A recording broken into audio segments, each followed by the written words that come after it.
Welcome back to the channel, যেখানে আমি আপনাদের সাথে tech related basically future of technology নিয়ে আলোচনা করি। আগের ভিডিওতে ব্লকচেন কিভাবে আমাদের যোগাযোগ, লেনদেন এবং ডিজিটাল যুগে বিশ্বাস করার পদ্ধতিতে রেভলিউশন নিয়ে আসছে সেই সম্পর্কে জেনেছিলাম। আর এই ভিডিওটি আমাদের ক্রিপ্টোকারেন্সি সিরিজের 3 নাম্বার ভিডিও। আর আপনি যদি আগের দুটি ভিডিও না দেখে থাকেন তাহলে উপরের আই বাটনের লিংক দেওয়া আছে, ক্লিক করে আগে ওই ভিডিও দুটি দেখে নিন। যেমনটি আগের ভিডিওতে বলেছিলাম, এই ভিডিওটিতে আমরা ডিসেন্ট্রালাইজেশন সম্পর্কে জেনে নেব। Political decentralization to give citizens or their elected representatives more power. The higher education has now been decentralized in recent times. The Blue House has explained its approach to the decentralization of power and what it calls economic democratization.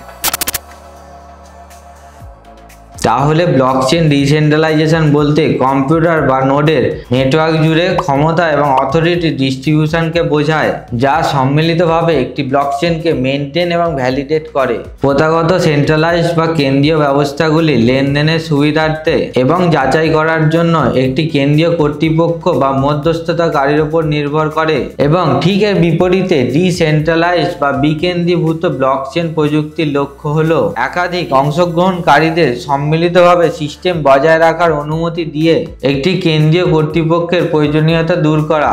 একটি decentralised blockchain নেটওয়ার্কে প্রতিটি নোডের কাছে সম্পূর্ণ ব্লকচেনের একটি copy থাকে এবং লেনদেন ভ্যালিডেট ও ভেরিফাই করার জন্য কনসেনসাস মেকানিজম প্রক্রিয়ায় অংশগ্রহণ করে। এই কনসেনসাস মেকানিজম প্রক্রিয়াটি লেনদেন, ভ্যালিডিটি এবং অর্ডার সম্পর্কে নোডগুলির মধ্যে চুক্তি নিশ্চিত করে নেটওয়ার্কের মধ্যে বিশ্বাস ও সুরক্ষা উন্নত করে।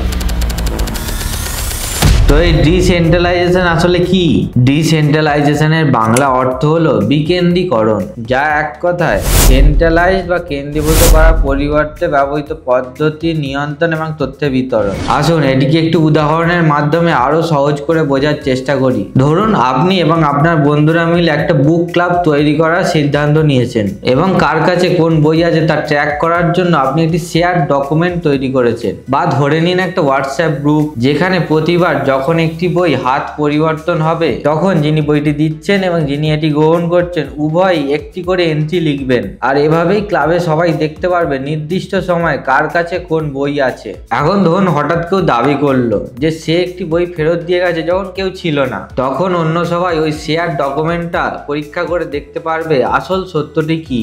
আর এটাই ব্লকচেন কিভাবে কাজ করে তার একটি বেসিক এক্সাম্পল। এই প্রযুক্তির যুগে এই বুক ক্লাবটি বিটকয়েনের মতো আর্থিক লেনদেন করে এমন কিছু লোক থেকে শুরু করে ডেটা শেয়ার করে নেওয়া কম্পিউটার নেটওয়ার্ক সবকিছুই হতে পারে। এমনকি এই বইগুলি অর্থ, সম্পত্তি, চুক্তি এবং নির্বাচনে ভোটের মতো মূল্যবান কিছুও হতে পারে। তাই সহজ কথায় ব্লকচেন হলো একটি স্বচ্ছ, অপরিবর্তনীয় ডিসেন্ট্রালাইজড ডিজিটাল ডায়েরি, যা অনেক কম্পিউটারের মধ্যে লেনদেন রেকর্ড করে। এবং বর্তমানে এই ডিজিটাল জগতে যেখানে এই গুণাগুণগুলি আগের চেয়ে অনেক বেশি গুরুত্বপূর্ণ, যা আপনার আস্থা, বিশ্বাস এবং নিরাপত্তা নিশ্চিত করার একটি উপায়।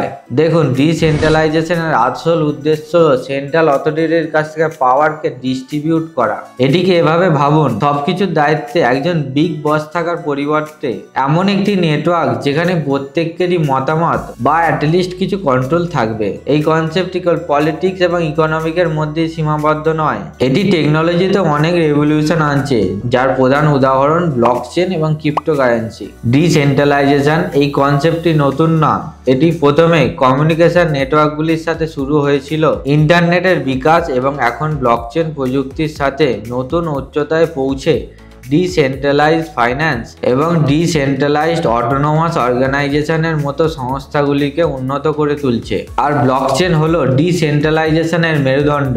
এটি একটি ডিস্ট্রিবিউটেড লেজার প্রযুক্তি যেখানে একাধিক কম্পিউটারের মধ্যে লেনদেনগুলিকে রেকর্ড করা হয় এবং কোনো একক সত্তার নিয়ন্ত্রণ না থাকার কারণে এটি সিস্টেমে বিশ্বাস এবং নির্ভরযোগ্যতা বৃদ্ধি করে। ডিসেন্ট্রালাইজেশন ফাইন্যান্স সাপ্লাই চেইন এবং গভর্নেন্সের মতো একাধিক সেক্টরে প্রচুর রেভলিউশন নিয়ে আসছে।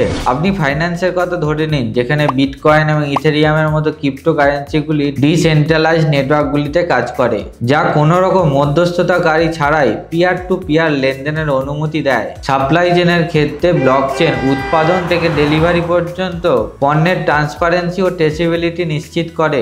এখন তো বিভিন্ন গভর্নেন্স এবং ডিএওএস অর্থাৎ ডিসেন্ট্রালাইজড অটোনোমাস অর্গানাইজেশনের মতো সংস্থাগুলি ডিসেন্ট্রালাইজ সিদ্ধান্ত গ্রহণকে সক্ষম করে সদস্যদের ভোট দিতে এবং সংগঠনের ভবিষ্যৎ গড়তে অ্যালাউ করে। ডিসেন্ট্রালাইজেশনের ভবিষ্যৎ খুবই উজ্জ্বল। প্রযুক্তিতে ক্রমাগত অগ্রগতি এবং সচেতনতা বৃদ্ধির সাথে সাথে ডিসেন্ট্রালাইজ সিস্টেমগুলি আমাদের ডিজিটাল জীবনের অবিচ্ছেদ্য অঙ্গ হয়ে উঠতে চলেছে। ডিসেন্ট্রালাইজেশন কোনো ট্রেন্ড না যা এক সপ্তাহ, এক মাস বা এক বছর পর আর থাকবে না। এটি কোনো ট্রেন্ডের চেয়ে অনেক বেশি। ব্লকচেন প্রযুক্তি বিকশিত এবং ম্যাচিওর হওয়ার সাথে সাথে ডিসেন্ট্রালাইজেশন এটির একটি মূল ভিত্তি হিসাবে রয়ে গেছে। কিন্তু ডিসেন্ট্রালাইজেশনের কনসেপ্ট একটু জটিল। এমনকি বিটকয়েন এবং ইথেরিয়ামের মতো টপ পাবলিক ব্লকচেনগুলি তাদের ডিসেন্ট্রালাইজেশনের লিমিট সম্পর্কে অনেক প্রশ্নের সম্মুখীন হয়। Just like any transformative idea, it comes with its hurdles. পরবর্তী ভিডিওতে আমরা ব্লকচেন কিভাবে কাজ করে সেই সম্পর্কে জানবো। Until next time, keep exploring the future. ভিডিওটি দেখার জন্য ধন্যবাদ। আশা করছি ভিডিওটি আপনার জন্য হেল্পফুল। ভিডিওটি ইনফরমেটিভ মনে হলে আপনার বন্ধুদের সাথে শেয়ার করে নিন। আর ডিসেন্ট্রালাইজেশন সম্পর্কিত কোনো প্রশ্ন বা অন্য কোনো ভিডিও সম্পর্কিত সাজেশন থাকলে অবশ্যই কমেন্ট করে জানান।